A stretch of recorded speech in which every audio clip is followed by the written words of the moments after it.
Europe 1, il est 8h34, la revue de presse. De Natacha Polony. Bonjour Natacha. Bonjour Thomas, bonjour Julie, Bonjour. et bonjour à tous. Ce matin, une de vos journaux, on trouve un affreux petit moustique qui fait peser sa menace sur les Antilles après l'Amérique latine.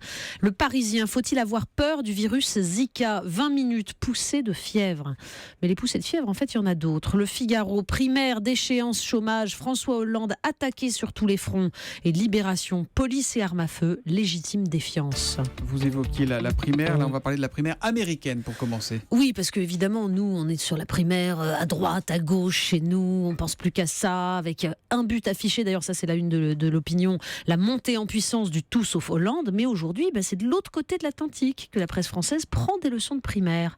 La Croix, l'Amérique en campagne, les Échos, Trump-Clinton, la guerre des deux Amériques, Le Monde, Iowa, premier test électoral pour les candidats anti-système. Mais oui, parce qu'il y a un maître mot dans Le Monde pour essayer de comprendre ce phénomène qui semble échapper aux analystes français, la colère. La colère des ultra-conservateurs qui portent Ted Cruz. La rage des laissés-pour-compte, en majorité blancs, peu diplômés et aux revenus modestes, qui permettent à Donald Trump de déjouer les pronostics depuis plusieurs mois. Comme si les journalistes, en fait, avaient beaucoup de mal à saisir l'ampleur et le sens de cette colère. Dans un long reportage, Nicolas Boursier parle de ces petites classes moyennes qui ne supportent plus le sentiment d'impuissance, l'impression que tout leur échappe et que les décisions se prennent très loin, dans l'ailleurs des élites. Un mouvement qui constitue sans doute une des étapes dans la lutte des classes dont le milliardaire Warren Buffett disait que les riches étaient en train de la gagner. Il est aussi beaucoup question de sécurité ce matin dans la presse. Oui, parce que pour répondre à la colère en France, il y a cette question, cette fameuse question de la sécurité, les mesures prises depuis le 13 novembre pour montrer à l'opinion que l'État n'est pas totalement impuissant. L'Humanité parle de cynisme et Libération s'interroge sur les garde-fous.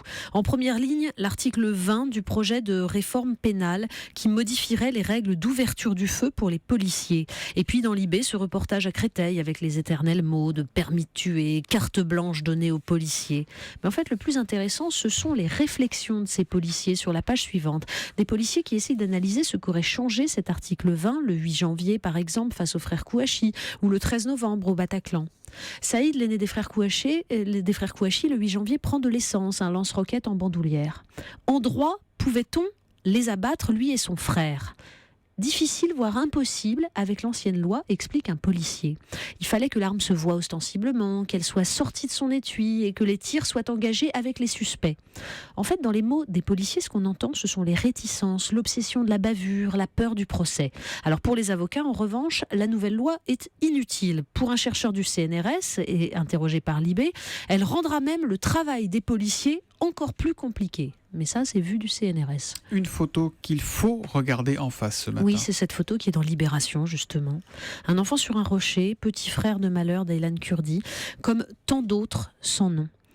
Mais en fait, à côté de l'image, cette image bouleversante, il y a aussi ce chiffre qui est repris également par le Parisien. D'après Europol, sur les 270 000 mineurs entrés illégalement en Europe depuis au moins 1 an et demi, 10 000 manquent à l'appel. Passés dans un autre pays, tombés sans doute entre les mains du crime organisé, le président de France Terre d'Asile parle même de trafic d'organes. Alors dans le Figaro, Serge Michailov, un des anciens directeurs de la Banque mondiale, lance une alerte. Il prévient que la déstabilisation du Sahel francophone par l'État islamique pourrait envoyer vers nous des millions de personnes, alors que nous n'avons pas mis en place les structures pour les accueillir correctement.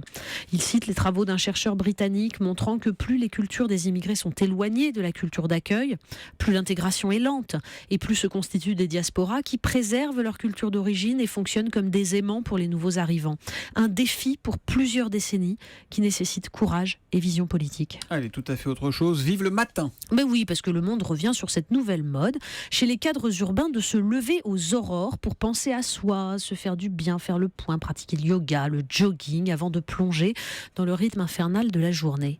Des témoignages de cadras stressés qui racontent que leur vie a changé après la lecture de tel ou tel livre d'un gourou morningophile. Oui, on dit comme ça, morningophile. Ouais. Voilà.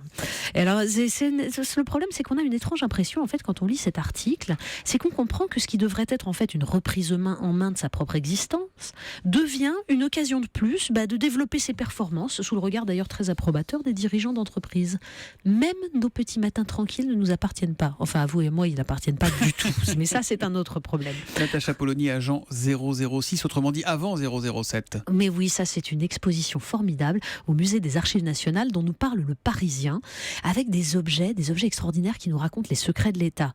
Une magnifique boîte du XVIe siècle, très très belle, vous pourrez voir la photo, dont les jolis engrenages permettaient au roi Henri II de produire l'une des premières écritures codées.